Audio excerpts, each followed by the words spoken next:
Hello and welcome to the Beyond Shakespeare podcast. I'm your host, Robert Crighton, General Overseer of the Beyond Shakespeare podcast, which specialises in creating full-cast audio adaptations of drama from before 1642, as well as providing background and other production resources.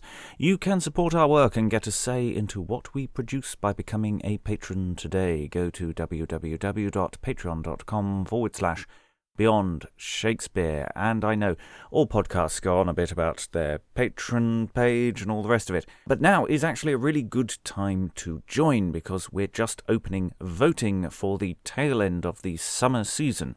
We need another play to do, and your vote counts. So join today and vote for a play you want us to produce. Anyway, today I'm talking with Christopher Hapka of Groundling Press about producing ebook and print-on-demand reading acting texts of underrepresented plays.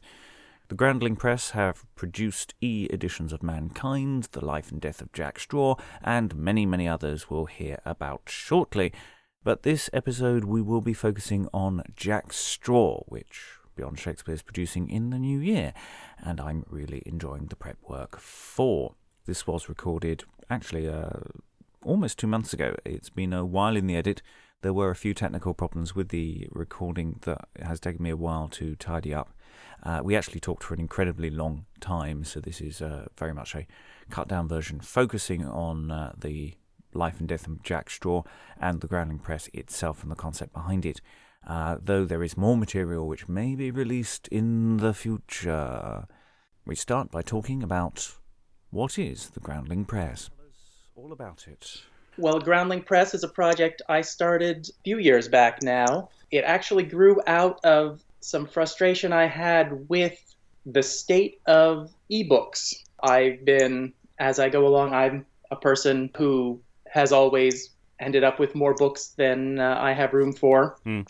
And also I've been involved in technology for a long time. I worked in Silicon Valley for a while. So ebooks sounded like a wonderful solution to me when they started becoming ready for prime time. And these days I read a lot of things on a Kindle or another kind of e-reader. And the one thing I've never been able to do that with was plays. When e-readers were designed, the technology in an e-reader is not very complicated, really, in terms of hardware, but the software that an e-reader uses is really what's made it take off the way it has now. And the problem is that the software is really designed for reading fiction, for reading novels where you have a chapter title and you have a chapter name and then you have blocks of prose paragraphs.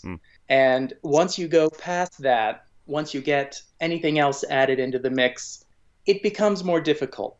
It's not that you can't do it, and some people do it very well, but it's not what it's designed for, and you have to massage it a little. So almost any public domain novel, you can get a good cheap ebook edition, or free in most cases, ebook edition.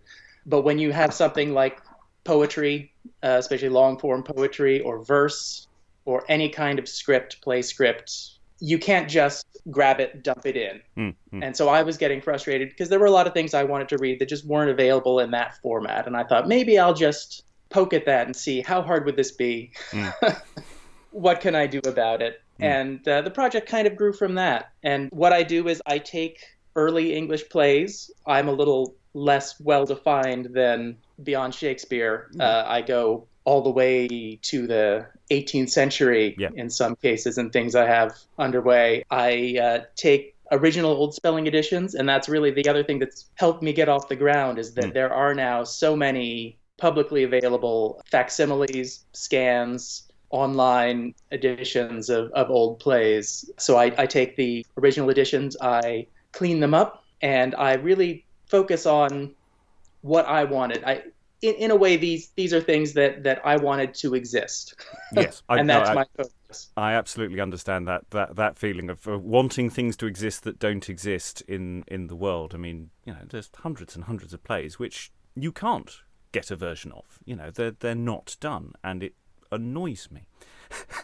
And it's that same feeling. You can't. It is easier to get the written plays, but usually there's some sort of barrier there too. It's either in a facsimile edition, in some cases, manuscript facsimile, which is the worst possible way to read a play. And when it is in a modern printed edition, often it's an edition designed for academics who are studying the play. So my goal is to make basically reading editions, and hopefully at some point performing editions. I was going to ask, do you know if anyone's used any of your editions for productions? Have there been bulk buys that obviously look to match the sort of cast size? Not yet. I'm looking at reading editions, really. Something that is, first of all, for practical reasons. I'm not an academic. I studied Anglo-Saxon and Middle English as an undergraduate, so I'm not coming at this blind, but I'm not I don't have a doctorate in English literature. I'm not looking for, I don't include those very detailed descriptions of what I've changed and how I've modernized things. If there's something ambiguous, and I know it's ambiguous, I'll drop a note in. Yeah. And I'm sure there are, in some cases, places that I may miss something. Every editor misses something. Yeah. In fact, in one of my plays, I found an error that I think all the previous editors had missed. Yes, is this Jack Straw? That's the Jack Straw one. We've talked about that. Well, I mean, let's talk about Jack Straw now, as it's on my list of plays to do. Your thoughts on the play as a reader and as an editor. Jack Straw is a very interesting play. One of my goals in choosing the plays is plays that I'm not familiar with. I don't have everything at my fingertips. And Jack Straw seemed like a good candidate. It's a short play, for one thing. It's a very short play. I mean, it's got the large scale of a history play, and yet it's shorter than some of the interludes I've been doing recently. It's incredibly short. It's 8,500 words. I had a problem with it at first. This was actually the first play that I published. It is a very straightforward play in a lot of ways. It's a fun play. It has some very enjoyable scenes, but it's not a play that rewards deep contemplation necessarily. It's a play that can be enjoyed in a very straightforward manner. Yeah, it's a bit of a romp, really. A lot of it, isn't it? Is romp the right word? It's a sort of action. Sort of a summer movie, summer blockbuster of plays rather than the Oscar contender. Yeah. I mean, I've only just started sort of wrangling with the text now to start really understanding how it works, because that's one of the problems I have, is that reading a play is one thing, actually then getting the actors to say the lines, you suddenly find either more depths or considerably fewer, of which I will be able to report more on shortly. I look forward to it. That's an area I don't generally have to get into unless there's something like Mankind where I have to figure out, okay, if this is meant to be at least nominally a performing edition, I have to figure out what do we do about the great big missing page in the middle of the play. Yeah. So what was your solution, or what did you suggest? I added a short speech and a long footnote, essentially. I made it clear this is a missing page. This is the shortest possible speech that I felt I could write, not trying to be, cod medieval. But clearly we know in Mankind at that point in the play, one character leaves and the other character is reacting to something that's just been said. And so I put in a farewell speech for it's Mischief, I believe, isn't it? Yes, it's that you've got the sort of official prologue figure, and he's just coming in and annoying him. Yes. And it's that sort of thing. Eventually, he manages to get rid of him, and then you get the other three coming in at this immediately after. I think that's off the top of my head. That seemed, I think, accurate.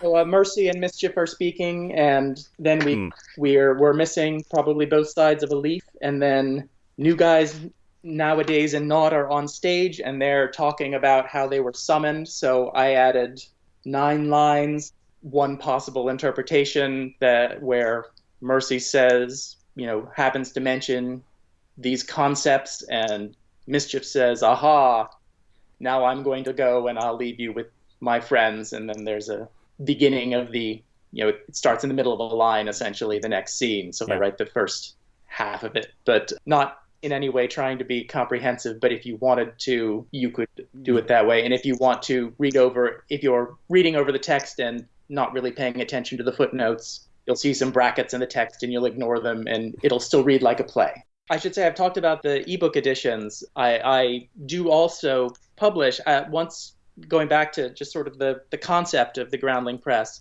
Once I had this text for Jack Straw, I realized that I would enjoy the ebook editions, but I know that I also miss the old Globe quartos. I don't know if you remember those. Yes. For anyone who doesn't, it's the Shakespeare's Globe, I think, is the official name of the Recreation Theatre there in London. They published for a number of years these lovely little editions, reading editions of plays. I enjoyed those, and they were plays that weren't available anywhere else. And I thought, I can do the ebooks. I've managed the formatting, and I've tagged everything and created my style sheets and everything else, and I can move this over. I have the background in editing and publishing.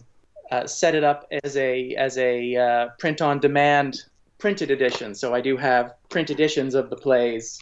Also, that also caused a problem with Jack Straw, which was my first one, because it is such a short play, and there is a minimum size for the print edition. But I really wanted to have one, and I didn't want to have to wait and pair it with another play. So what I ended up doing was adding appendices. I added bits from Walsingham, bits from Froissart, a little bit from Dickens's Child's History of England, just giving the background on the views of the Peasants' Revolt and the way it's been through the years. And I've actually really enjoyed working on those appendixes in the later plays. Obviously, looking on your website, and it was what I really liked was the phrase "useful, readable, and affordable," which I just think is an extremely good mission statement for this kind of work, because it's trying to introduce people in an easy way to things that they won't have heard of before. I mean, your list is excellent. I mean, Life and Death of Jack Straw, the Weeding of Covent Garden, which I don't have an edition of, I have to say, Christian Turn'd Turk, which I do know, and Mankind. And it's such an eclectic selection, and it's lovely that there are easy, accessible routes. I try to stick with plays where there isn't a super accessible edition where everything is, 19th century or out of print. I know there is one other edition of A Christian Turn'd Turk, but it's as part of a collection of early plays about piracy, I think. I don't remember. It's in my bibliography. But there isn't something where you can just go down and say, yes, I'd like to read that. I'll pay a couple dollars to download it on the e-reader or get the cheap paperback and do that. And the eclecticism is very much by design. I've actually got a spreadsheet of potential plays. As I said, it's a slow process, so there are many more plays on my spreadsheet, I'm sure, than I will ever get to. But yes, there is. I similarly have the question of how far will I get through this before death? I mean, my spreadsheet's is sort of wider but also narrower, so I finish at 1642. But what is a play is I have a much wider definition. Anything that looks and acts a bit like drama sort of gets a look in. So it's sort of this terrifying, never-ending list that started off at a few hundred and sort of it's past the 1,000 mark now. That's the other thing I've been working on kind of as a sideline is that's sort of grown out of this list is just the research I'm doing into the plays I've been putting together into what I call the Groundling list. And if you look on the website, you'll see it's really just a list of every play, extant, lost, and just trying to collate them and look into modern scholarship and see what's come forward and what's lost, and looking back at primary sources where I can. And the goal is eventually to have as comprehensive a list as we can of everything that's out there. Right now there are, I think, 1,076 plays by 259 playwrights. And that's that's to the 18th century, is it? Or yes, it's to every playwright who wrote something before 1700, I believe. It's that question of where do you put the cut-off point? I mean, I arbitrarily went with the theatres closed in 1642, that'll do. But even that is pretty arbitrary, because that's not to say theatre stopped by any stretch of the imagination. Looking at the layout of your scripts, they are usable. You've got room to write notes and everything, and yes, I try to footnote anything that doesn't have a modern reading. I have a slightly different perspective than a lot of editors, just coming as an American reading the plays. I'm one step further removed from the language that is being used in a sense in both directions. There are some older terms that have survived here that have died out since in Britain and vice versa. But I try to think if somebody is a good fluent English reader, I'm going to footnote anything that you're never going to see in a newspaper or a modern novel, so that it is accessible to anyone who wants to read it, that you don't have to be, beyond a thou and a shouldst. For the editor, it's easier even in the earlier plays. In Mankind, there are a series of very local references, and it's easier for an editor to say, we don't know who these people were. You don't need to worry about it. They were local people. They were probably in the audience, and they wrote their names into the play when they performed in this little East Anglian town to get a laugh out of people. Whereas as an editor, I kind of feel like if there's a reference to a politician, I have to hunt that down, and I have to figure out what the political issue was, and I have to write a 3-paragraph footnote explaining the particular tariff controversy, and then I go back and delete it, and I just have a one sentence saying contemporary politician tariff controversy. I mean, the thing is, with a reference to, say, someone in the audience or that kind of joke, you know what the joke is, even if you don't know who that person is. Yes. Whereas with the more nuanced political one, it's like mentioning Enron. Right. Today we know that today, but I imagine in a few hundred years' time, you wouldn't know what that reference to. Now, you might then decide in production to swap that with something else, a modern version, and that's the producer's almost prerogative, actually, how they decide to do the plays. And I'm quite conservative in how I do a lot of what I do, with the aim that the next person gets to play around more. I try to keep as much of the original text as I possibly can, unless something goes horribly, horribly wrong. Yes, it's always easier when I can drop a footnote in. Yes. It's harder to put a footnote in an audio drama, obviously. That's one advantage I definitely have, is it's a lot easier to give context in print. Yes. And even if people don't read the introductions, you can always drop a footnote. Yes. Yes. Any thoughts about Jack Straw for me? Oh, yeah, we didn't really get into this whole odd little bit. Yeah, the Jack Straw's an odd play. It's a very straightforward play, and there's this one part in the text where you have a strange kind of modern metatextual moment, and it's Nobbs, who is your fool. He suddenly, breaks the fourth wall in a very period way. He turns to the audience and he waggles his ears and he says, "Oh, look at these jokers." But what he's actually saying is, "Oh, you heard this stupid thing these people said about how, they're going to die for their beliefs. Well, they may die, but I'm going to follow them and I'm going to make some money out of it." And it's a lovely little comic aside, and it fits the character, and it's broad in the way that the play is broad. The odd part is that the line he's referring to specifically, where he says, "What are these people to?" You hear them say, "They owe God a death and they will die." That line is actually attributed to him in the play. So he's making fun of the thing he's said, and I went looking for information because it didn't make sense to me. I was trying to figure out, how do I footnote this? How do I explain this to an audience?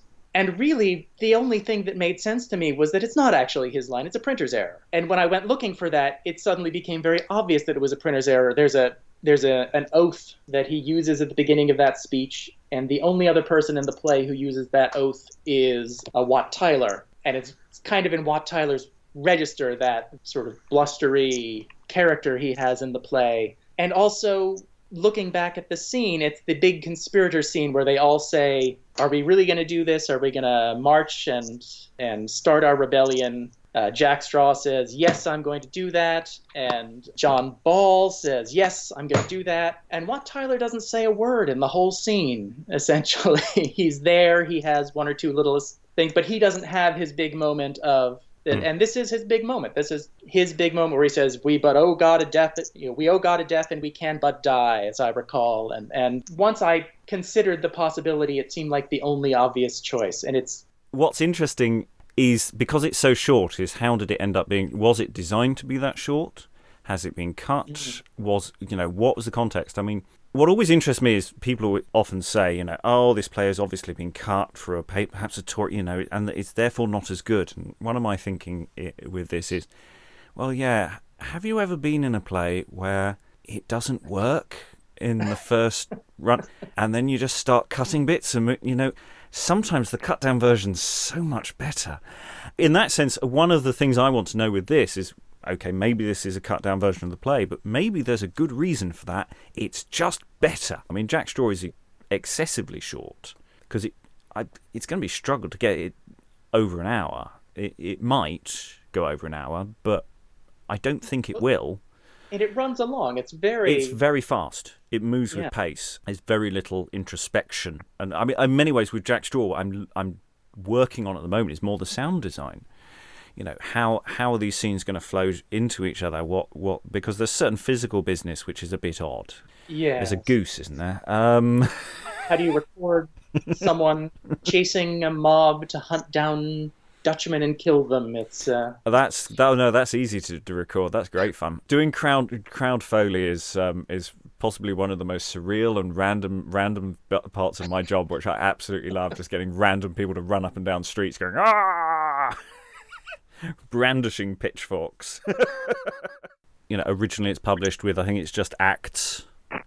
Yes. There's no scene division, but even then, deciding how I treat the scenes and where scene division lives and how that functions, because there's sort of people go out and come back on again and sort of going, well, the scene obviously continues sort of, but has time passed? Has something been cut here? And that producer's head thing of trying to figure out what do I do with this text?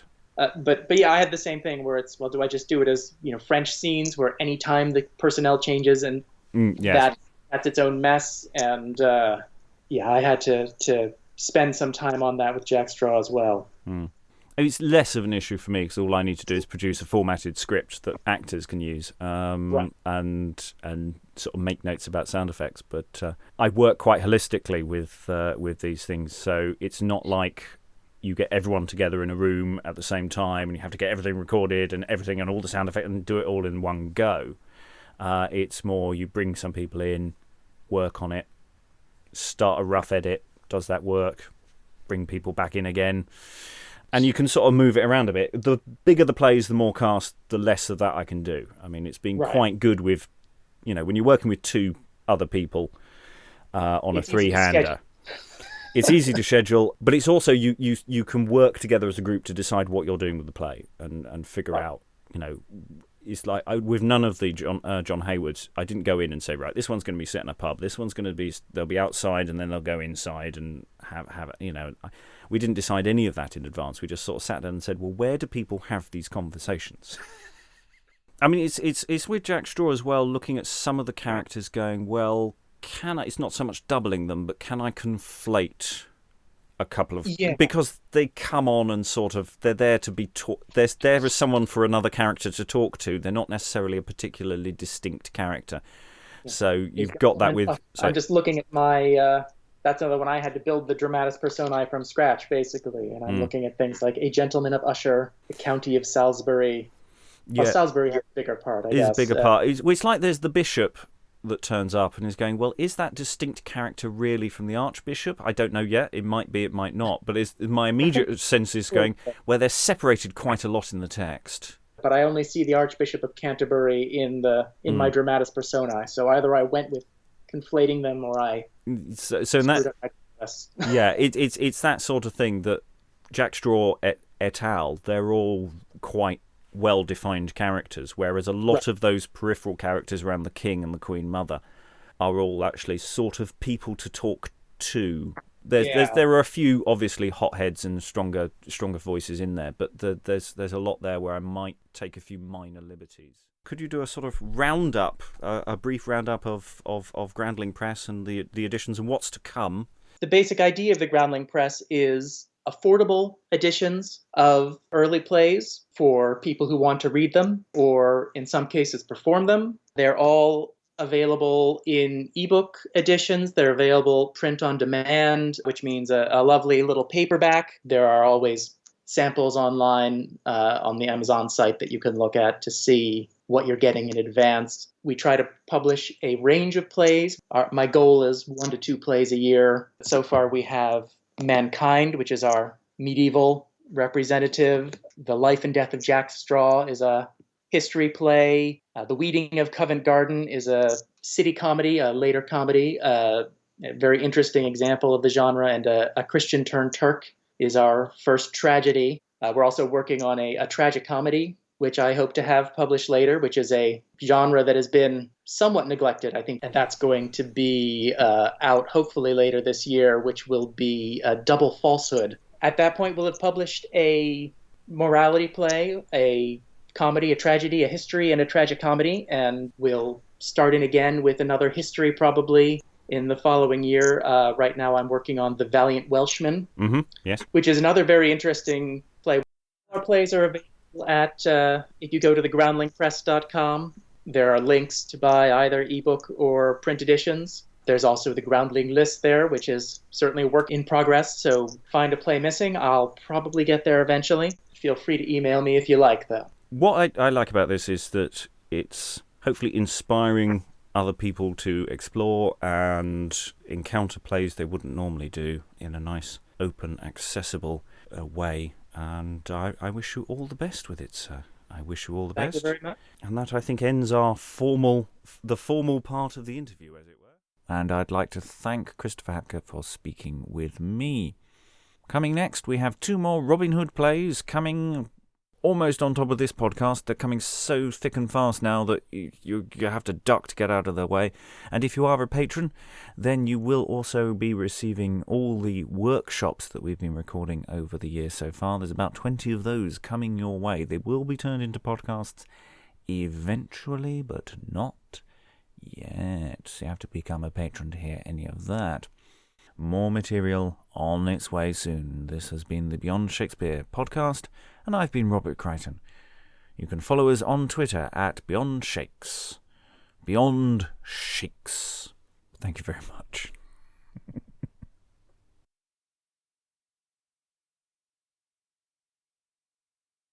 Right. The other things on my list, by the way, are yes. that I haven't. Middleton's Blurt. Oh, Blurt, Master Constable. Yeah. Yes. Oh, I haven't read that one in ages.